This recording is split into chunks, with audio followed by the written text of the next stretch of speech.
সকালবেলা ঘুম থেকে উঠে ব্রাশ ট্রাশ করে টিফিন করে সাইকেল চালিয়ে যখন কলেজ যাচ্ছি না, মনে হচ্ছে আমি একটা মরুভূমির ওপর দিয়ে সাইকেল চালাচ্ছি। আমি একটা আস্ত উট ফিল হচ্ছে নিজেকে।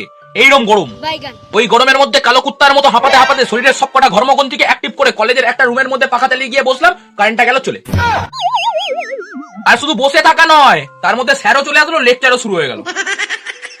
ওই গরমের মধ্যে পাখা ছাড়া স্যারের লেকচার শোনার থেকে যমরাজের কাছে গিয়ে 10 বার ড্যাঙ্গসের বাড়ি খাওয়া অনেক শান্তি।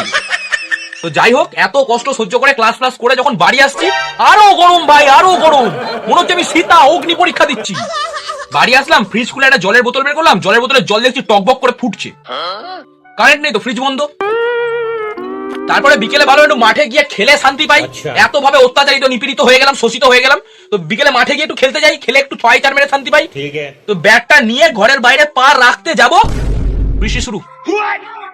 তো বাইরে দেখলাম যে কটা জামা কাপড় শুকাতে দেওয়া হচ্ছে, সেগুলো রোদে শুকিয়ে কাঠ হয়ে গেছে, আবার বৃষ্টিতে ভিজে যাবে। যার জন্য তাড়াহুড়ো করে জামা কাপড়গুলো তুলে এনে ঘরে রাখতেই বৃষ্টি শেষ।